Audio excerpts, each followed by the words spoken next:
देश के अंदर रहने वाले प्रत्येक नागरिक के संरक्षण का वादा किया। बाबा साहेब ने कहा, राजनीतिक लोकतंत्र तब तक नहीं टिक सकता जब तक उसके आधार में सामाजिक लोकतंत्र न हो। और सामाजिक लोकतंत्र का अर्थ है एक ऐसी जीवन शैली जो स्वतंत्रता, समानता और बंधुत्व के जीवन के सिद्धांतों के रूप में मान्यता देती है।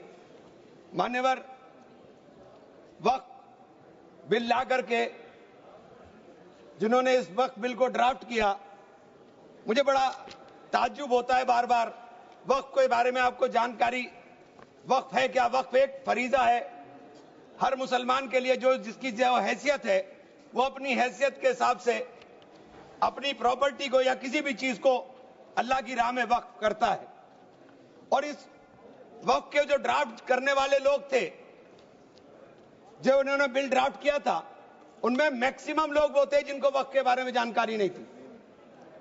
और मैं एक बात बहुत दावे के साथ कहता हूं कि 90% लोग ये नहीं बता पाएंगे, मुसलमान के अलावा, कि पाकी और नापाकी क्या होती है।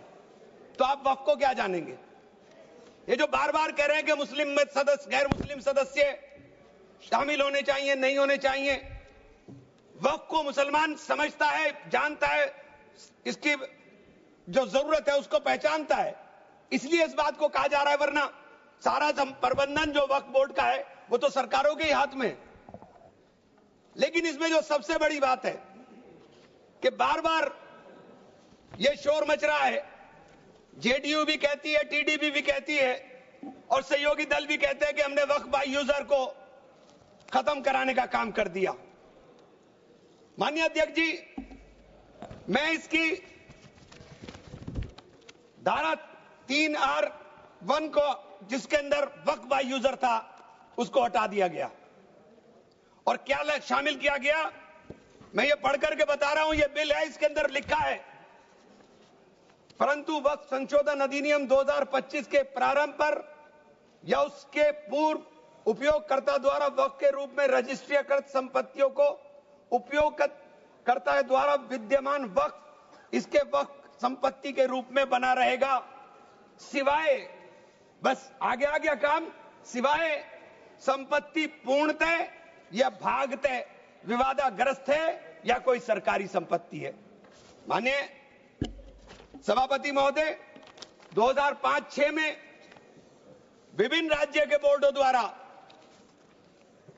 सच्चर कमेटी के समक्ष ये कहा गया, दिल्ली में 316, राजस्थान में 60, कर्नाटक में 42, मध्य प्रदेश में 53, उत्तर प्रदेश में 60, उड़ीसा में 53 ऐसी प्रॉपर्टी हैं जिनके ऊपर सरकार के कब्जा किया हुआ है।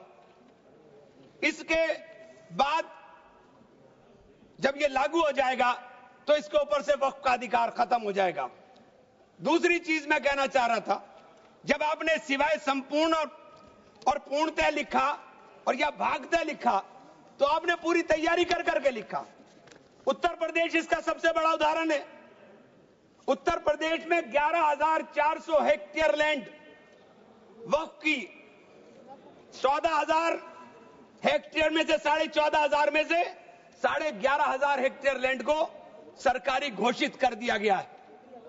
78% लैंड को सरकारी बता दिया गया है। और सरकारी लैंड कौन सी है? उसमें इमामबाड़ा है, उसमें प्राचीन मस्जिदें हैं, उसमें 500-500 साल के पुराने कब्रिस्तान हैं, उसमें ईदगाहें हैं, गांव-गांव के अंदर बनी हुई मसाजिद हैं। और आप कह रहे हैं कि आपने वक्फ बाय यूजर खत्म करा दिया। ये इतना बड़ा हथियार दे दिया कि आप जाइए, लड़ते रहिए। इसके साथ ही इन्होंने कहा कि साहब, अब जब कोई विवाद पैदा होगा तो उस विवाद की स्थिति में डेजिग्नेटेड ऑफिसर उसको सुनने का काम करेगा और वो तय करने का काम करेगा कि ये प्रॉपर्टी किसकी है। लेकिन वो तय कब करेगा, इसकी कोई समय सीमा नहीं। और जब तक वो तय नहीं करेगा, वो प्रॉपर्टी का मालिक सरकार रहने का काम करेगी। तो 11,500 हेक्टेयर लैंड तो उत्तर प्रदेश के अंदर, और कर्नाटक का विवाद सबके सामने है। बड़ा शोर मचा था कर्नाटक में, मैं गया कर्नाटक। कर्नाटक के अंदर क्या मान्यवर, 1,12,000 एकड़ लैंड वक्फ बोर्ड की थी, जिसके अंदर से 71,000 एकड़ लैंड का अलॉटमेंट सरकार ने कर दिया और 19,000 और 20,000 के बीच में वहां के जो दरगाहों के या मुतवल्ली थे उन्होंने अपने परिवारों में बांट लिया। तो ये जो हंगामा बचा, 1999 में एक आदेश आ गया, वक्फ ऑलवेज वक्फ, तो ये पुराना आदेश नल एंड वाइड हो गया। सरकारें भाजपा की भी रही, कांग्रेस की भी रही, दोनों सरकारों ने नोटिस इश्यू किए। मैं उन नोटिस की कॉपी भी लेकर आया था। दोनों सरकारों ने नोटिस इश्यू किए, लेकिन जेपीसी ने हंगामा उतरा तो सब हमारे चेयरमैन साहब भी हवाई जहाज लेकर के गए, लेकिन खोदा पहाड़ निकली चुईया, वहां कुछ मिला ही नहीं, वहां कुछ नहीं मिला। इसी तरह से कहना चाहता हूं कि ये जो विवाद वाली स्थिति में आपने डेजिग्नेटेड ऑफिसर का प्रावधान किया, लेकिन उसके सामने ये नहीं लिखा कि ये कब तक तय करेगा। और आप बार बार कहते हैं कि साहब ये जो इसका संरचना होगी, इसकी 22 मेंबर वक्फ काउंसिल में होंगे, उसके अंदर 22 मेंबर में 10 मेंबर मुसलमान होंगे, सही है, 2 महिलाएं होंगी, सही है, लेकिन 12 मेंबर उसके अंदर नॉन मुस्लिम हो जाएंगे। वक्फ बोर्ड के अंदर पूरा का पूरा बहुमत गैर मुस्लिम भाइयों का हो जाएगा। मुझे इससे मतलब नहीं, क्योंकि मैंने अभी कहा कि भाई आप दूसरे जो ट्रस्ट हैं या जो दूसरे धर्म के ट्रस्ट हैं, उनके अंदर क्या आप दूसरे धर्म के लोगों को शामिल करने की अनुमति देंगे? नहीं है। काशी विश्वनाथ ट्रस्ट है उत्तर प्रदेश के अंदर, उसका अध्यक्ष पदेन अध्यक्ष जिलाधिकारी होता है, लेकिन उसमें एक क्लॉज लिखा हुआ है कि अगर किसी समय कोई जिलाधिकारी मुसलमान होगा तो उससे नीचे का या उससे ऊपर का अधिकारी उसका पदेन चेयरमैन होगा। आप मुसलमान के ऊपर यह शर्त लागू करते हैं, आप मुसलमान के ऊपर यह शर्त लागू करते हैं कि इसके ऊपर लिमिटेशन एक्ट, विधेयक के खंड 40A की धारा 107 जो वक्फ संपत्तियों की समय सीमा को अधीन करता था, लिमिटेशन एक्ट लागू करता था, आपने हटा करके 108 और इससे 41 में 108 और 108A को हटा दिया। 1995 का जो वक्फ अधिनियम है उसकी प्रायज्यता पर रोक लगा दी थी, जिसका अर्थ है कानूनी दावों के समय पाबंदी के बिना आगे बढ़ाया जा सकता है। अब आपने रास्ता खोल दिया वक्फ प्रॉपर्टीज के ऊपर मुकदमों के लिए। जो वक्फ प्रॉपर्टी पर कब्जा बैठ करे हुए लोग हैं, अब वो कब्जा धारक जाकर के एडवर्स पोजेशन का दावा कर सकता है और मालिकाना हक हासिल करने की बात कर सकता है। आपने जो अपराध करने वाले लोग हैं, जो कब्जा करने वाले लोग हैं, वो पहले गैर जमानती हुआ करता था, आपने उसे जमानती कर दिया, आपने उसे अधिकार दे दिया कि तुम कुछ भी करो, तुम्हें जमानत कराने की जरूरत नहीं है। तो आपने तो पूरा का पूरा खुला मैदान उसके सामने खड़ा कर दिया। आपने बार बार कहा कि हम लोग मुसलमानों के हक की बात कर रहे हैं। आप मुझे एक ट्रस्ट बता दिए, कोई दूसरा, कोई एक संस्था बता दीजिए जिसके अंदर जो धार्मिक के नाम पर हो और उसके अंदर लिमिटेशन एक्ट ना हो। हमारे ऊपर से हटा रहे हैं, हमारे ऊपर से हटा रहे हैं, बाकी सबको छूट मिलेगी। और ये छूट भी टेम्परेरी है, क्योंकि आपके कानून के जरिए नजर सब समुदाय के जो जमीनें हैं, जो ट्रस्टों के पास पैसा है, उसके ऊपर लगी हुई है।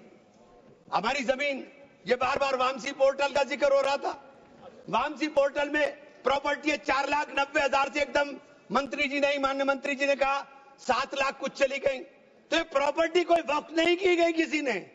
ये जो वामसी पोर्टल के ऊपर दर्ज हुई संपत्ति, कब्रिस्तान के अंदर वसूगा, एक प्रॉपर्टी वसूगा, एक प्रॉपर्टी मस्जिद, एक प्रॉपर्टी में कबर, एक ही प्रॉपर्टी की 3-3, 4-4 बना दी और आपने बता दिया कि वामसी पोर्टल ने। और 10 साल माने मंत्री जी, 10 साल का बहुत समय होता है।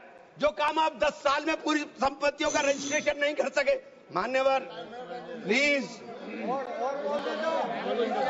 सब प्लीज आप मान्य नहीं, वामसी पोर्टल पर आपने बार बार 10 साल में काम नहीं कर सके।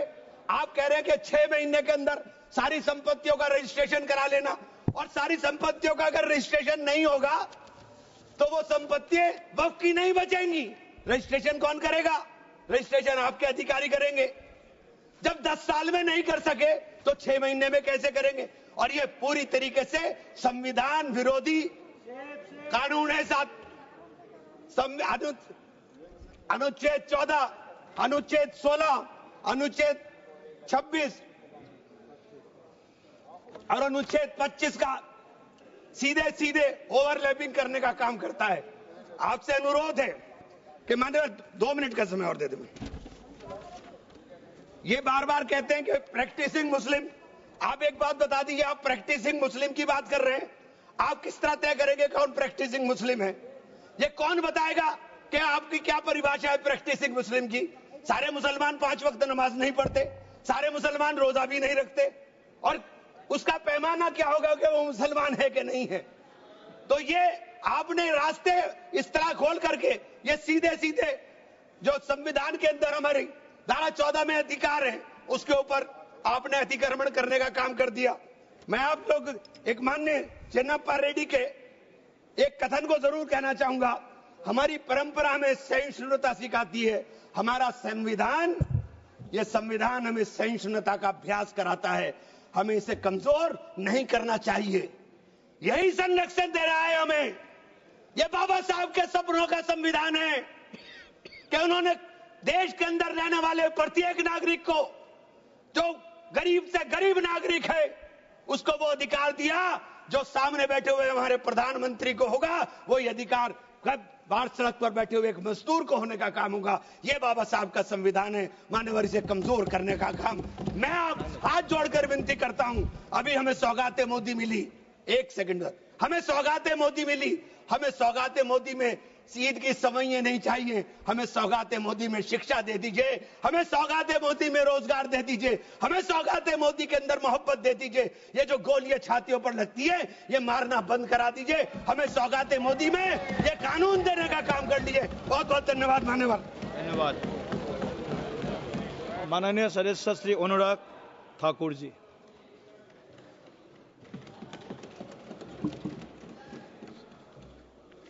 धन्यवाद सभापति महोदय। मैं